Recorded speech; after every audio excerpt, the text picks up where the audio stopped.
All right. Welcome, ladies and gentlemen, to the final installment of the Mayor Speaker Series here at Rutgers University School of Public Affairs and Administration. My name is Intashan Chowdhury, and I am a proud alum of the BA program here at Rutgers SPAA, having graduated in 2017. I currently work as an internal management consultant for the city of Englewood, and I've served in the local government capacity since I want to say for nearly a decade now. And what I could tell you, this panel, this speaker series, is designed for you to get a behind the scenes look into what local government is all about. You see, ladies and gentlemen, mayors are often seen as chief executives over the 500 plus municipalities we have in the state of New Jersey. And they are tasked to oversee the day-to-day operations of municipal government and everything behind it, going from how do your garbage is picked up and how property taxes are spent, and how services are delivered on a day-to-day basis. And what a mayor usually deploys is a good operation around them and have in terms of having a good staff. And for many of you, considering the various ways to go about in your career upon receiving your degrees, one of the careers you can think about is local government. And I can firsthand tell you it's been one of the more rewarding experiences and hands-on experiences to really work in local government because you are the closest to the people. And if it wasn't for Rutgers SPA, I certainly would not have built that foundation in terms of the core competencies of municipal management. So you can as well. Quite a ton opportunities that you can take advantage of. And one of the things that we have designed this panel series for is for you to ask questions to the mayor, learn a little bit about local government and the challenges that we face, and the opportunities that follow for all of us to get involved. With that being said, I'm very excited that we were just talking about it in our practice room. But we have the Mariano Rivera of the Mayor Speaker Series, Mayor Sheena Collum, from South Orange Village, who also is currently, and the news just broke recently about this, I want to say a few days ago. She is currently running as a lieutenant governor candidate alongside Mayor Phillip of Jersey City for the state of New Jersey. So we wish her all the best with that. I will go ahead and read her awesome bio, and we are so delighted to have you with us, Mayor. I'm going to just read your bio, and you can say hello, but I'm gonna turn it over to our awesome moderator. The Honorable Sheena C. Collum is the 49th mayor of South Orange. She proudly has served since 2015 as the first female to hold this position in a vibrant municipality of 18,500 residents, which is also home to the Seton Hall University Pirates, which we won't talk about here. No, I'm just messing. We're the New Jersey family. But as mayor, Sheena has championed a forward-thinking agenda centered on smart growth, economic development, infrastructure revitalization, and capital planning. Her leadership emphasizes robust citizen engagement, volunteerism, and modernizing municipal operations through strategic consolidations, shared services, and innovative technology solutions. Professionally, Sheena has served as the executive director of the American Planning Association New Jersey chapter, a statewide organization dedicated to fostering stronger, more inclusive communities. In this role, she collaborates with local and state officials, nonprofit organizations, and government agencies to address key public policy challenges across New Jersey, including state and regional planning, smart growth, transportation, sustainability, public health, economic development, redevelopment, and affordable housing. As a proud alumna of Seton Hall University, Sheena has earned her bachelor's degree in political science, graduating summa cum laude, and a master's degree in public administration with a concentration in public policy. Welcome, Mayor, and thank you for closing us out. We really appreciate you being with us here today. I'm jazzed. I'm so excited to be here. And with that being said, Mayor, we're going to kick things off by introducing our wonderful professor, who, for myself, and part of all this series is also to grasp concepts of not just management and leadership at the local government level, but also the concept of mentorship. You have mentors at the practical spaces that you see doing what we can envision ourselves doing as undergraduate students in the BA program through Mayor Cullum and the work that she's doing. And then you have awesome professors like Professor Michael Dillard, who's a personal mentor of mine. Professor Michael Dillard comes to the School of Public Affairs and Administration SPAA with an abundance of Rutgers University and school institutional knowledge. After having served as the active adjunct professor with SPAA since 2013. Dr. Dillard now serves as a full-time assistant teaching professor since fall of 19, and Dr. Dillard also serves as a director of the undergraduate degree program in public and nonprofit administration. Dr. Dillard previously served as a director of Rutgers Are You Ready to Work program, where under his leadership, the program created a pipeline of students with 100% high school graduation and college acceptance rate, with about 60% of those students pursuing degrees at Rutgers Newark. His research interests center around non-traditional students, particularly which services and programs are being created that enable them to thrive. Dr. Dillard's teaching style focuses on leadership-based courses where students learn the skills sets needed to manage public and nonprofit organizations. Dr. Dillard continues to integrate community engagement and networking opportunities for his students on and off campus. It is then when his students can really understand how theory and practice are integrated. Dr. Dillard continues to provide unique networking community building opportunities for his students, i.e. the Mayor Speaker Series. With that being said, Dr. Dillard, the floor is yours. Thanks so much, Intashan. And I swear, I promise you, next fall, when we have the continued sessions, you're going to completely moderate the event. I think you're there. You're more than prepared. And we need younger folks to step in and get out there and get involved. South Orange Mayor Sheena Collum, we are so excited to have you here. And to the students, I will say my role is simple. We're going to have an informal conversation. I want to know personally about how Sheena Collum got to where she is. I feel like, she was born a mayor. She was always involved in local government and having a passion for being an engaged citizen. But your role as the audience, what we would like for you to do on the Zoom platform is to place your questions in the chat box feature. That's really where we can have those meaningful conversations. Although we have come up with a few questions for the mayor, this is a good opportunity for you to actually ask the mayor some questions that you might have in terms of her career trajectory, how she got to where she is, what are some of the challenges of being a mayor, just to name a few. So again, Mayor Collum, thank you for taking so much of the time of your busy schedule to join the students at Rutgers University Newark School of Public Affairs and Administration to talk a little about how you got to where you are. And I think it's so appropriate to ask you this first question in terms of what made you get involved in local government? What was your original start in local government? It's funny you should ask that. Can I call you Doc? Like I kind of go ahead. Let's go for it. Come on. All right, Doc. So I hear a lot of people in politics talk about how they fell into it later in life. They have a business background. They're, a medical professional. They're a teacher. Totally different on my end. Once I understood what government was, what politics was, who made decisions, I was in it. I was totally in it. I tell the story often is like I started as a fourth grade hall monitor. Like once I understood, the power dynamics, I knew that I want to be in a leadership role to effectuate change. So it's always a funny story because it started with a playground when I went to elementary school. It was Daymar Elementary School in Flemington, New Jersey, where I was born. But there was changes that I wanted with a new playground. It was a brand new school and it was like a wooden playground back in the day when kids could play on wooden playgrounds. And like, I remember I was one of those kids that was like, why, who says, like, kind of annoying kid like that.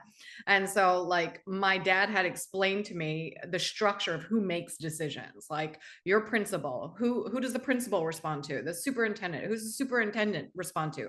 The Board of Education, who do they respond to? Well, they're the top of it. They're elected officials. We're elected officials. The people vote for them to make decisions for everybody else. I'm like, okay. And like, I want to make decisions. I want to be important. What do important people have to do? And I remember he used the term like you get a cabinet. Like I don't know why he would use that term with somebody as young as I was, but the term cabinet to me meant like kitchen cabinet. So I remember like I went to the kitchen and sitting there and being like, I don't get it. And so like then I got the explanation of like advisors and like what's an advisory group? How do you surround yourselves with people with different perspectives? So he kind of took me through those things. I'm like, okay, I got a cabinet now. I've got, my dolls, my, Cabbage Patch, right? And then I have neighborhood friends and they're all a part of my cabinet. And then I understood public meetings, like where do you go to effectuate change, and you have to ask the elected officials. And then it was from there, it was downhill. It was like, I want to be the hall monitor. I want to sign up to take on leadership roles. I was my high school class president, student body president. Then I went to Seton Hall, student body president again. It's like, I'm just a full-on student government junkie from the very beginning. So like probably 70% of my life, I've been in office in some capacity. Absolutely. And no, it's all about, I would call it, a super nerd, if that, makes sense overall. I love the term nerd. We're trying to use it on the campaign trail right now between Steve and I there. I asked him, I'm like, are you okay with me calling you a nerd? He's like, it's what we are. So you have the people who have loved this their entire lives. And it was really what was, fascinating, the curiosity. That's really what it was, that, just you always had that spark of interest of, well, why this? And well, why is this like this? And, so I think with our students, in the undergraduate program, we're always saying, ask those meaningful questions, but beyond the questions, then what are you going to overall do about creating change? And it's not until you finish the undergraduate degree, students here at Rutgers, you can get involved now. You can get involved in, your, school associations, government associations, student government associations, get involved in your own local town. Absolutely. I would pose the question to students, are you familiar with your city council? How often do you attend city council meetings? I know, that may not be a popular thing as a college student though, but there are some college students that actually do attend college, government meetings in their local town and so forth. I remember listening to one video, Sheena, where you talked a little bit about where, I think when you were 17 and attending Seton Hall, and it's just where most students are thinking about Thirsty Thursdays, you actually went to, a local township meeting. And it's true. There's video records of this. So here I'm arriving in New Jersey from, I was born in New Jersey, but then for around middle school, I was in Alabama, and then I went to high school in Starkville, Mississippi. And I come to New Jersey to go to Seton Hall for their speech and debate program. And like I get there and I'm just like, where is the city council? Like I want to understand this community that I'm in. And, at the time it was called a board of trustees, and there was a village president. And so like absolutely started going to meetings right away. I wanted to meet the people in the community.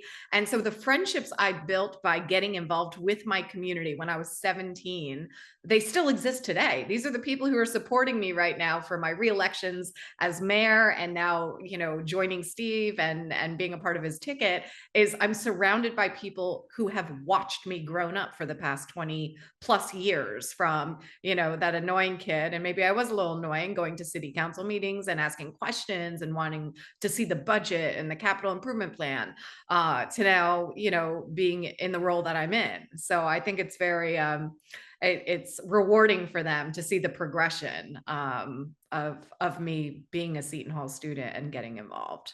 Well, not even just that too, but to piggyback the theory to practice approach too. You can learn it from a textbook. Yeah, you can Google something, but it's nothing like, being there and being involved in, how those decisions are actually made.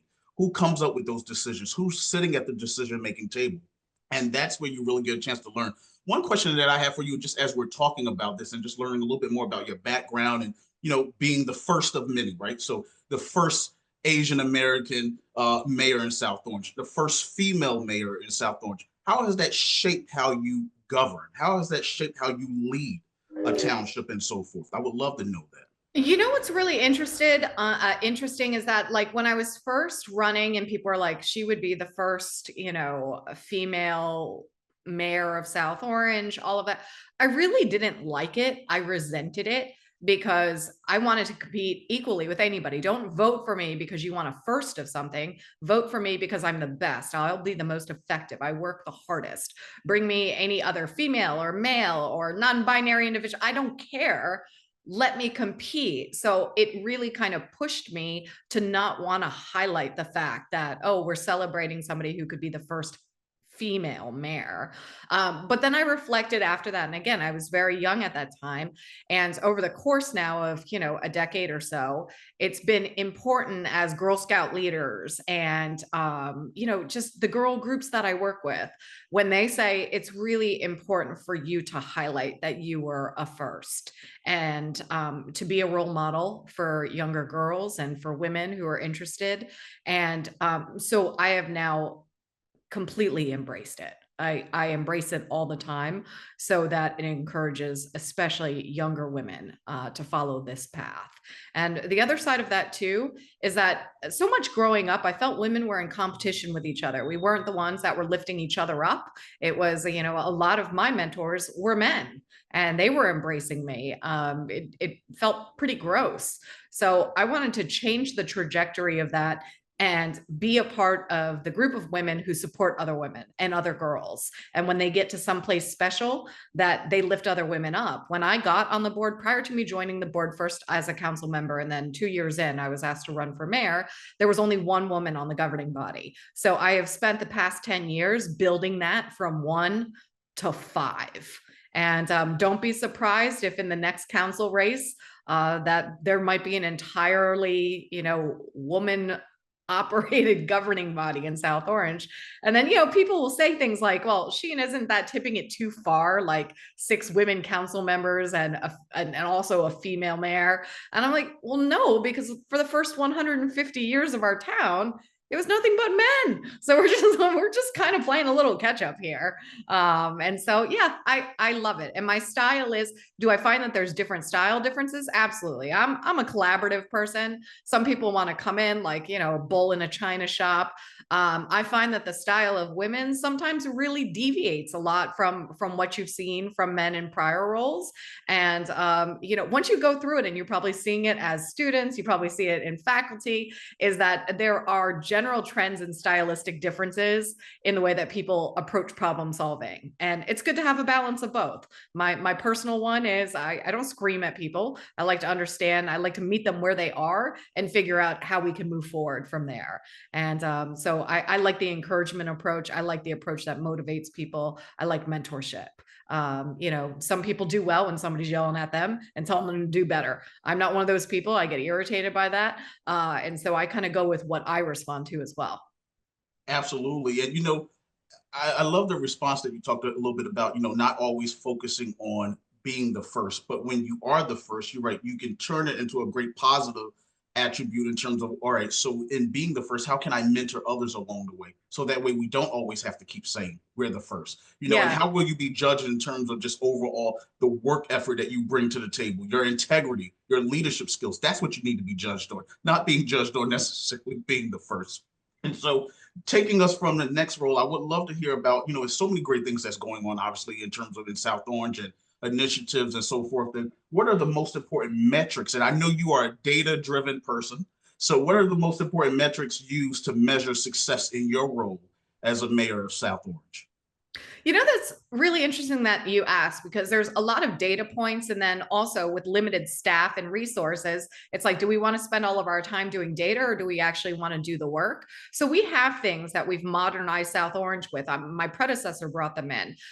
Software metrics like GovPilot, when people report a concern, how quickly we close those things out. I would say pedestrian safety is really, really important in our community right now, because we also have a school district that is in year 3 of an intentional integration initiative. So we have a lot of children walking. And so, I tell the police chief, pedestrian safety, #1, let's go. And so we can see a trajectory of a point in time when 10,000 summonses were being issued for motor vehicle violations, failure to stop. Now we're up to 20,000. So that's something where we say, great. When we look at economic development, where were we pre-Sheena? In a unique place, a place that really wasn't embracing its affordable housing obligations, looking to sell its obligation and give them to other urban communities. So I monitor our progression on housing, is that we fully accepted our numbers. We've never been to court. They always tell me I'm the first mayor that said, I want more affordable housing obligation because I think we can reach it. And so, we've hit all of our numbers in the third round for those who are familiar with Mount Laurel. And I'm excited for the fourth round. You're hearing a lot of chatter of people getting fired up to fight it. I'm thrilled about it. And I have a plan, for the next 10 years that's really gonna create housing opportunity in South Orange. And I'm sticking to that. So I look at that in terms of $500 million in new investment that also helps our rateable base and brings in new revenue for our community. But I also look at the number of housing units that we're creating for those who are very low and moderate income individuals and households. Roads paved, right? We can always say it's 42 miles of roads, that we have the best public works here. We do track recycling. We have an amazing recycling coordinator. We're committed to sustainability. So there's always reports on tonnage and things like that we can measure year over year. But ultimately, I actually think that the easiest thing to do to figure out if I'm effective is I jump into social media all the time. I respond to residents all the time. And when I'm getting positive reactions or people saying thank you, or those things that are not tangible, I feel good about it. Like right now, I would tell you, is my community happy with me? I feel that they are, because when they reach out, they'll, suggest changes. They'll raise any issues that they have, but ultimately they conclude with saying that we appreciate you always being so responsive to everything that we're sending you. And, the biggest sign of are people happy and measuring success is whether or not they reelect you. So I don't think you need to wait 4 years to determine metrics, but I will say when I've been reelected now 3 times, I think 3, 4, is that is a sign that our residents have faith in me and that I'm doing the work that they expected me to do. Absolutely. And one of the biggest, things I always say to students, just listen, be a good listener, an effective communicator. Are you listening to the residents? Are you meeting their needs, meeting them where they are? Coming up with, a plan, but really doing it through a collaborative effort. It takes collaboration. And, some of the leadership courses that I teach, I always say, irrespective of whether you're a male, a female, or whatever, just, it takes team effort. You can't just do it in this silo. You can't do it by yourself. We have to somehow come together, respect differences of opinions, but realizing that at the end of the day, what's the important work ahead of us? And how can we set aside our personal differences to just somehow get it done overall? And Michael, Doc, before you move on, I just want to say, especially with this audience, because I also got my master's in public administration. Behind the most effective mayors, you have incredibly talented, dedicated, hardworking department heads and staff. Like you are a reflection of the people who are doing the work on the ground. Like people, when they say, Sheena, thank you so much for, doing the potholes and all that. I'm like, are you kidding me? That's our amazing Department of Public Works that did that. Our administrator is amazing. One of the first women in South Orange to do it. She leads with an incredible style that brings all department heads in for whatever the topic may be to collaborate, build teamwork, and then make sure that it's always making the team stronger. And so I am absolutely nothing. I am nothing without the staff that works in our, municipal offices and all of our buildings, a village council that is collaborative, doesn't grandstand, figure out way to stab each other in the back. They disagree all the time, but they talk and they communicate with each other, which is amazing. And then at the end of the day, we have hundreds of residents, if not thousands, who are volunteers in our community who are producing results. And so while I'm the head and I'm a face of what South Orange is, and hopefully I help set a tone, is that ultimately it is the community and all these other stakeholders who are helping us realize this vision that we have for our beloved community. No, well said. And listen, Sheena, absolutely. In terms of just, organizational structure, often at times, yeah, you think of the mayor, but just all of the folks behind the scenes that's really making it happen. So to the students on this call, think about career opportunities, job opportunities in local government. There are so many departments out there in local government. Just start with your own city or town. Begin to learn a little bit more about in terms of the departments that consist of your township then, and get involved, whether it's through internship opportunities, reaching out, job shadowing experiences.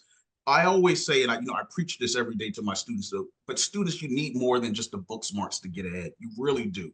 You've got to have the practical skills, the practical knowledge overall. And I think one of the best ways is through internship opportunities in local government. Just check it out and see for yourself.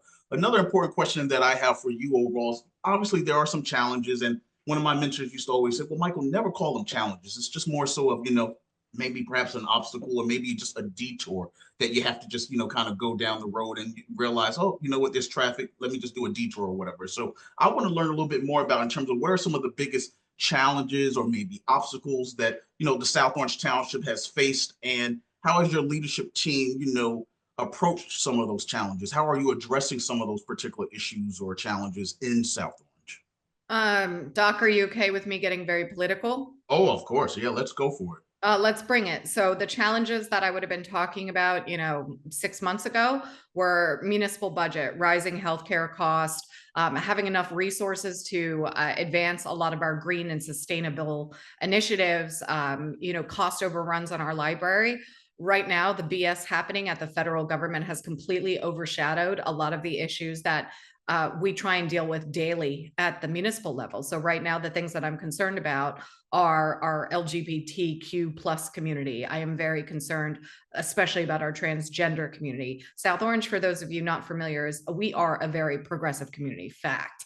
We're nonpartisan elections, but over 90% of our residents vote Democratic, and I think that's number 5 in the state of New Jersey. So people come to South Orange for a very specific reason of being a part of a community that cares about intentional integration, that cares about social issues, that cares about social justice and racial justice. And so, what Trump is doing right now, the vilification of immigrants and our immigrant community, which is also important, not just to South Orange, but the entire state of New Jersey. Tariffs is a totally different thing because there is a financial impact to what's going on.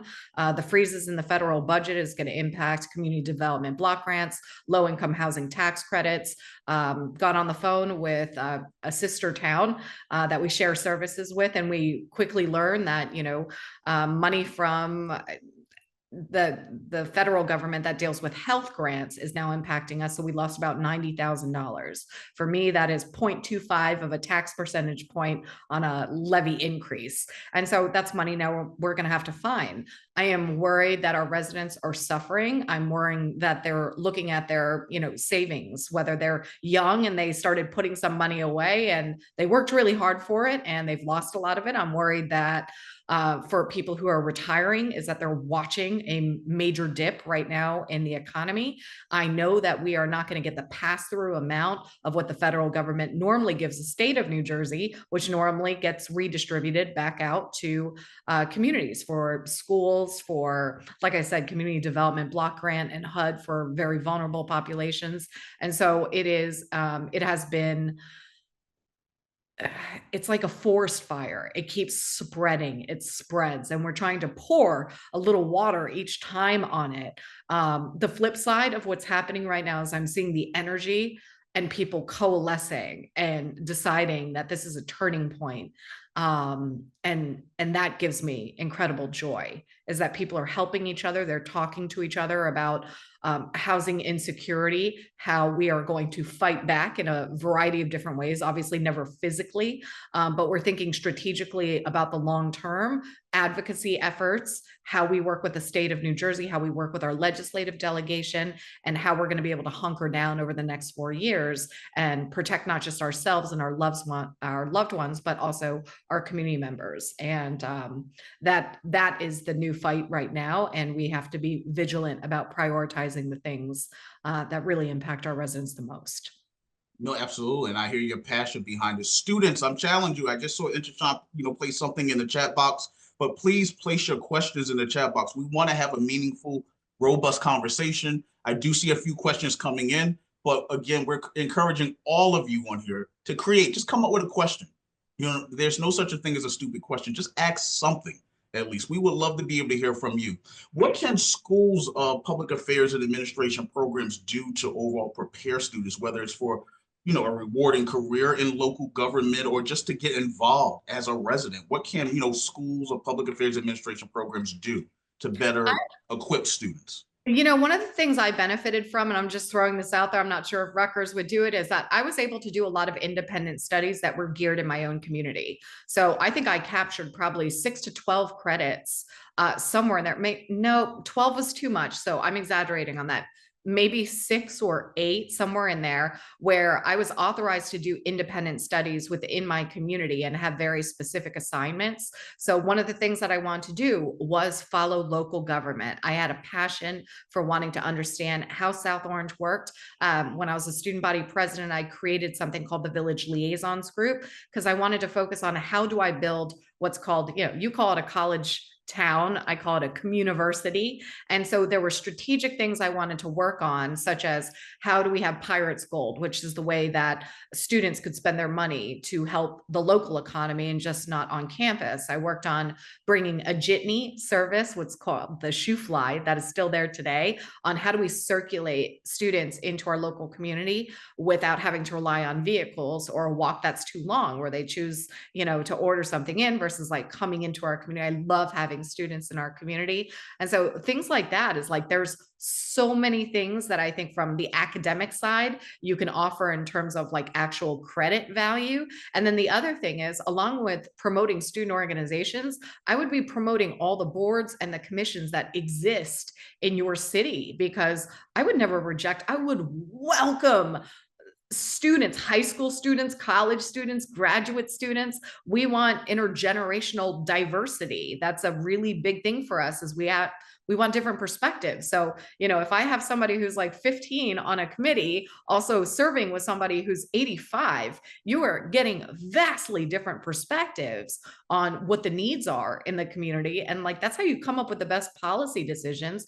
And I would say it's great for resume building too, is that when you apply for your first job in local government or state government or federal government, wherever it may be, it will show that you have a record of, being involved, as whether it's a community activist or somebody who is just, in an advisory role, or somebody who's a part of an environmental commission, is planting trees and thinking about nature and climate change. Those are huge. And I love helping students, and I'm always willing to help look at their resumes and figure out ways that they can build up different things that prepare them for a paid, career position. It's interesting that you say that. So we do offer an independent study. In addition to that, we've just launched a new summer initiative of internship programs in local government. I would love to also include South Orange. How cool. So actually, I would love to be able to hear this then from you. Then I want to turn it back on you. What are some needs in South Orange, and how can some of our SPAA, as we affectionately call it, students can get involved with South Orange? And what are some areas of need and ways in which some of our, young folks can become involved with South Orange? So I would tell you the difficulty with this. South Orange does not have a formal internship program. Students who reach out to me normally help me with one-off projects. Like, we find some opportunity to get involved, but we don't have a formal internship program, because it's a little tough when you have a lean staff, because you need somebody who's ultimately responsible for the interns. You need somebody, I wish we had in our budget, somebody to oversee the program, to make sure that they're getting what they need out of the program. It's not a matter of like, go get my coffee. I would never give people that type of experience. If they're a part of the organization, we're fulfilling their goals, which is to learn, interact, be a part of the municipal staff and the work that we do here. The other side of it is, I don't like people having to work for free. Things have changed a lot from the time of like internships meant I go and I'm just getting experience. And we're thinking more about, the differential in wages in New Jersey, whether it's men and women. We're also looking at the wage gap between, people of color, particularly Black and Latino people versus, white counterparts. And so we have now become very sensitive to the fact that we need to pay people for service. We can't just ask people to volunteer, especially if you want to provide equity in what you're doing. And so we have not identified the budget, because we've always been in some level of budget crisis, where we've never been able to set aside not just, a coordinator to oversee an internship program, and ultimately a stipend of some sort for those who come into the program, to make sure that it's equitable. That's No, being honest. no, Sometimes you just have to listen, rip I off the appreciate. Band-Aid and tell, like, I know the big cities can sometimes do it. But for us, we struggle there. So a lot of the stuff that we do is boards, commissions, committees, advisory boards, or redirect them to nonprofits that provide services to the village. So there's ample opportunity for those who are truly looking to volunteer and are considering this just being a part of a community versus, people who are doing real work, have deliverables, and really should be expecting some level of compensation for their work. No, absolutely. And then my final question for you, looking back obviously over the years, and you still have many, many, many more years to go, but looking back now and reflecting on yesterday, what would you tell your younger self? Well, this is kind of personal, and I really don't mind sharing it. I thought I made a mistake in the way that I pursued my political trajectory, because you'll hear a lot about corruption in New Jersey, machine politics, a lot of underhanded stuff that happens. Like, you do this for me, I scratch your back, you get a job, you kiss a lot of rings that people you just really don't like that much. And I skip that. It actually disgusts me. I am not a transactional person. I think the corruption in New Jersey is very real. I've never wanted to be a part of a system that has been broken.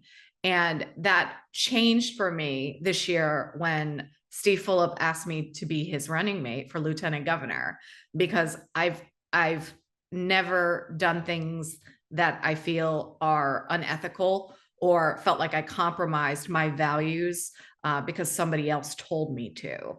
And it feels very rewarding in this moment, in the past 10 days or however many days it is, to be rewarded almost for not falling into a system. And I'm sure the two of you are also very familiar with a lot of the things that happen in New Jersey that I think we have to confront. So at times I regretted that maybe I should have played the game the way that others play the game to an advance. And that was a pretty big regret at times. Is like, why didn't I just follow the traditional path of the networking, the back scratching, the becoming mayor, and hiring friends and family of people that are important. And I ultimately landed in places that I'm so much happier of where I am, and being able to run for a position with somebody who has the same values as me and saw me and plucked me out of a huge crowd. I don't even know if it's still strategic, but said our values align, and the way that we think about things puts the policies and implementation over patronage and corruption. And so I feel very good about that. I appreciate that response. Audience, we have a 6 o'clock hard stop at 6. I'm going to turn it over to Intashan so he could take over the Q&A portion, and I'm quite sure he might have some questions himself. So Intashan, the floor is yours. It's a pleasure. Thank you, Dr. Dillard, for that, and for moderating. And Mayor, it's such a treat to hear you speak. You talked a little bit about your story, what it means to be a chief executive of a municipality, and what it's like overseeing the day-to-day operations and the challenges. But we have a question here from one of our students, Tamina Troutman. She asked, "How do you build trust and relationships with the community?" This is a great question. You're always honest with them. I don't like to BS with the community. When they raise issues with me, they'll normally have me come out to their household. I'll bring in department heads. Even when the answer is no, it's never no for the sake of no. Normally there's an explanation. I think the community likes to see vulnerability. They like to hear something that most politicians don't do, which is say they're sorry when they get something wrong. Like, there's probably not a day that goes by that I don't say I'm sorry, or I missed something, or there's a better idea out there. And so I think being totally authentic with them, being vulnerable when you need to, and being, just as honest as possible. I give community members a lot more credit than probably a lot of people do, is that they only care about their own issues. They want immediate gratification. I don't find that to be the case. I think that when you speak respectfully with people and give them details, they come around and they end up ultimately being very supportive of you, but never leave people hanging. That's the one thing that I don't like, is somebody reaches out and they go into some spiral of, spam, and then they never even hear from you. When somebody reaches out and they take the time to use their own personal time away from friends and family and all that to reach out to an elected official, the very, very basic is to acknowledge a request and have some reasonable turnaround time where you can show them that you're going to provide a response. And I know you work in the same field, right? In administration, is that everything is customer service. And as long as people know that you're listening to them and you're responding, even if it's not the answer that they want, is that people respect that. I think you muted yourself. Thank you, Mayor. Attention to detail as always. I definitely resonate with some of those remarks. I think to summarize a little bit, or to create themes around what you just said there, what I take away from that is accountability. Oh, And yeah. it's hard, and I think it's often hard to do, right?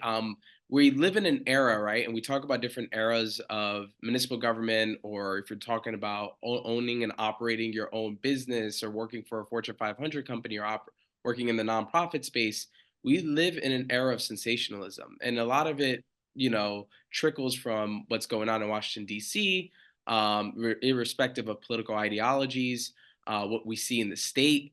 And a lot of politics and government has often become performative.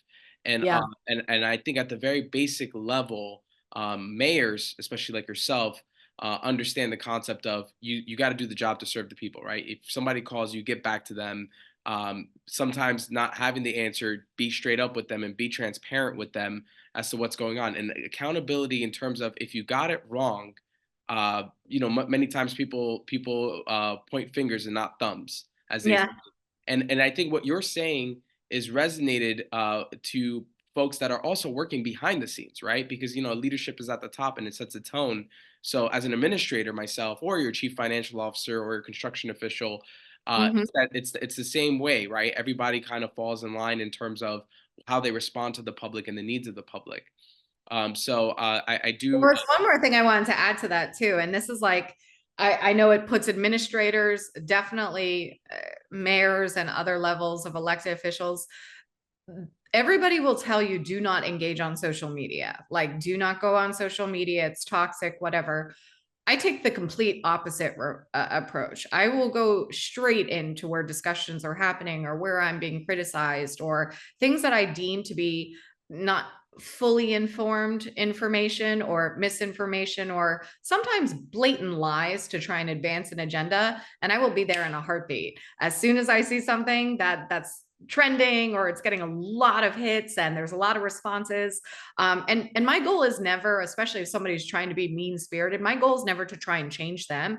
I'm going into community spaces where there's hundreds, if not thousands, of people who are watching and getting the wrong impression of what's happening, whether it's a development project, or whether it's about a small business, whatever it may be. You have to be the messenger of truth and facts. Because if you're not, then things can spiral very quickly. When we're in a digital age, there's misinformation. Again, I think 90% of actors might just be sharing something they heard and they don't know. So I never am antagonistic, but I make sure that I go to where people are, because not everybody's going to reach out to the mayor, write a letter to the mayor, and they just want correct information. So if you're in those spaces, I will absolutely join the conversation and then get retagged. Every morning, I'm normally tagged on social media, and I go through the list of the things that I'm responding back to. So I would encourage anybody who's going to be in public office, go to where people are. Don't wait for them to come to you or come to a public meeting. If they're on Nextdoor, go to Nextdoor. If they're on Twitter, go to Twitter. If they're on Facebook, which is my favorite, go to Facebook and jump into the groups and participate. No, that's important, right? Because that's how you get the pulse of the community and understand what's going on. And when you are working behind the scenes, because there's a ton of careers available, we're experiencing the retirement era right now of the baby boomer population, Mhm. and now there's more of a need, or there's a vacuum right now in local government, where mayors like yourselves are looking for capable and strategic and of really motivated employees that are young and energetic to come into these roles and step in and get things done. And in order to do that, you got to understand the population that you're serving. It's similar like what we see in the private sector. You got to understand your clientele. You got to understand the product that you're delivering. And municipal government, local government is very multifaceted. So And thank you. you've set the standard for Yeah. people going for the top. I Yep. mean, like I hope everybody who's here actually Google searches you to see your career trajectory, because it is rapid. And when people see people as young as you get into positions of being a business administrator, a chief operating officer, for a municipality, they aim higher, which I love, is that you do not have to subject yourself to, making copies or, like I said, getting the coffee for people. That is not a real job. You're getting into this for public service. And so for those rock stars who are in the program who are like, let's go, maybe it's applying to be an assistant business administrator. A lot of younger people make their way in, just dabbling in that a little bit, or an assistant department head, learning the ropes from somebody who's been there a very long time. But you can have a very long, successful, and lucrative career in government. I mean, if you look at administrators, some of them are in the 1% of public employees in the entire state of New Jersey. And, there's advantageous, pension plans, there's benefits, there's paid sick leave, is the new thing, Family Leave Act, is that these can be really, really, really good jobs, rewarding jobs, and jobs that pay a lot of money. You hit the nail on the head. I said it earlier, Mayor. A lot of excitement is brewing because you really understand local government, and I think you touched upon a lot of reasons why people can step into these spaces and really make some meaningful change. I did want to get to some other questions that we had from our audience. We got a question from Miss Carolina Montez, who's actually a big fan of yours as well. She said, first of all, congratulations and best of luck this campaign season, Mayor. With the possibility of you becoming New Jersey's next Lieutenant Governor, how do you see the leadership skills and experiences you've gained as mayor translating to a statewide role? In what ways do you think your local governance background uniquely prepares you for this broader responsibility? And that kind of coincides with what another student said, is like, I guess what you could add a little bit before you get into that, like, what is your targeted goal when you walk into the office of mayor? Like, when you're walking into that office, what are you doing as mayor to make some meaningful change and approaching maybe various policy areas? And then how do you take that and bring that voice to trend? And I mean, like, come on, let's do it, because Yeah, so like being on the nerd squad is like, two mayors, and it was strategic. There's a large city mayor and there's a small city mayor.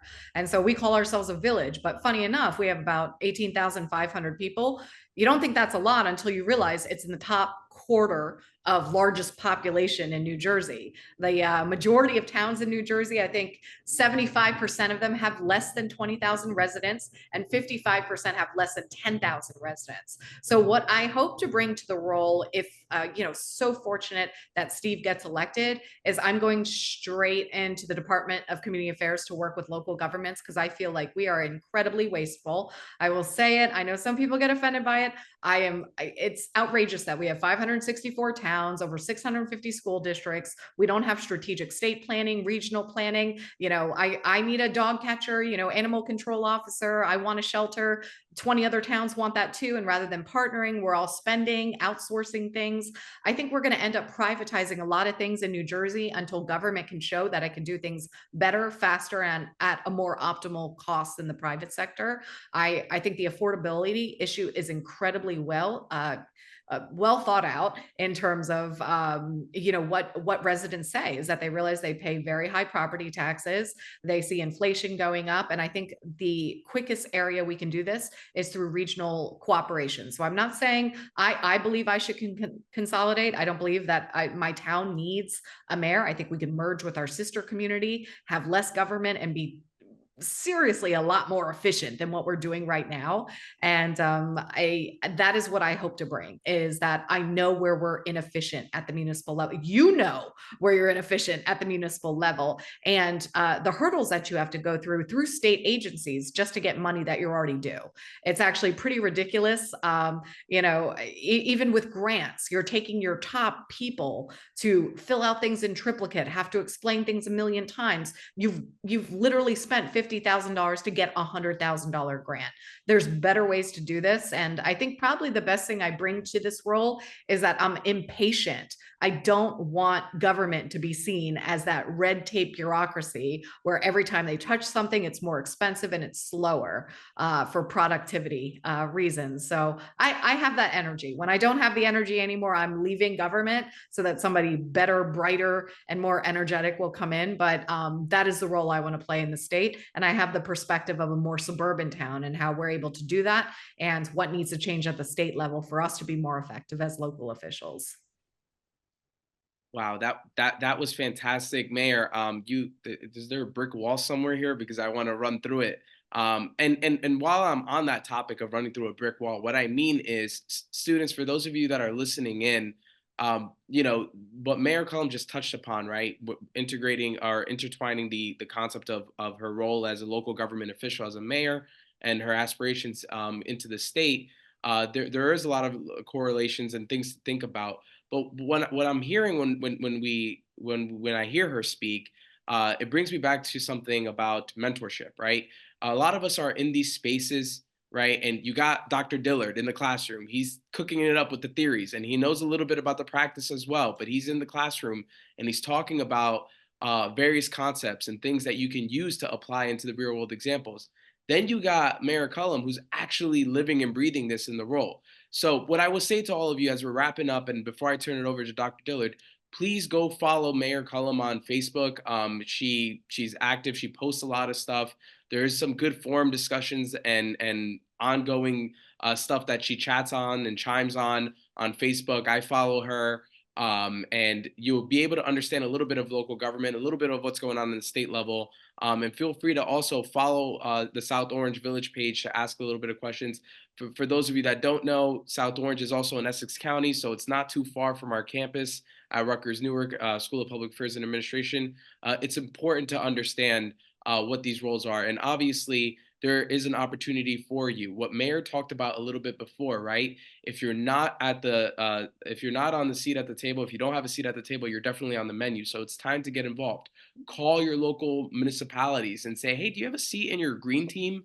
Do you have a seat in your library board? How can I get involved at your, South Orange Day and just help out and go attend a council meeting like Dr. Dillard said, because, local government is closest to its people. And it's important to understand, we saw it with the pandemic, we saw it with a bunch of things. Local government has to come up with the answers. But Mayor Cullum, it was a pleasure. And I'm going to— one more thing to add before you go to Doc real quick. And the other thing is too, don't wait if you want to run for office. We talked about a lot of other things. Somebody's going to ultimately tell you, you don't have the experience yet. You need to wait your turn. You need to wait your turn. You need to wait your turn, as if there's some type of like predetermined outcome for elections. Don't play that game. If you want to run for office, there are methods to run for office now, with the elimination of the unfair county lines and things that were already manipulating ballots. It's so pathetic that it took a court order to do it rather than, the party be the ones to bring that about. Is that this is a whole new ball game now. And so don't have to kiss a ring. If you want to run for local office, get involved and just, I don't care how old you are. I think we need a lot more people that are younger, that are bringing a different new generation perspective into government. And so I would happy to see any one of you on the ballot running for office. Well said, Mayor. Thank you so much. With that being said, Dr. Dillard, take us home. Absolutely. Well, first of all, thank you so much, Intashan. We're so proud of you. You are a product of SPAA. No offense against Seton Hall, but you are doing some amazing things. And I know all of you will. And just to piggyback off of what you said a little bit earlier, Intashan, sometimes it's not even about just asking, can you have a seat at the table? Sometimes you have to bring your own chair and sit at that table. And you make those decisions and you get involved. And I love what the mayor talked a little bit about also in terms of Don't wait until you graduate. Start thinking about now, what can you do? Get the practical experience now. Even if you don't want to become involved in local government in terms of a career perspective, you're still a resident of that city or town that you live in. How can you just get involved and become more engaged, but also aware as a resident of what's going on in your own local municipality? And we have to become aware. It's not so much about, hearing it through the grapevine. Are you fully aware of what's going on in your own backyard, in your own community, and so forth? To We the have mayor, a responsibility to be aware. and It is our absolutely, civic duty to be it's aware. their civic duty. So to the mayor, we really just say thank you on behalf of our dean, Dr. Kai Feng Yang, and the entire faculty and staff of the School of Public Affairs and Administration. We just say thank you for taking the time from your busy schedule. You make it look so easy, but I know it's not. I know you're up most mornings till 3 a.m. in the morning getting work done. It's just, how do you do it? But guess what? We do it because we're passionate about it. And whatever career you go into, you have to be passionate about. And it's that fuel, it's that energy that will keep you up sometimes until 2 or 3 a.m. in the morning. So again, thank you so much. I will be reaching out to you. I'm quite sure we have some students that might want to get involved and seek your mentorship and ways to get involved in South Orange. So again, send them my way. Always open door. Absolutely, and much success to everything that you're doing, Sheena Collum. So again, to our amazing students, thank you so much for also taking out the time from your busy schedule to join us too. And last but not least, and you've heard me say it on plenty of occasions, now I can actually say class is dismissed. Take good care.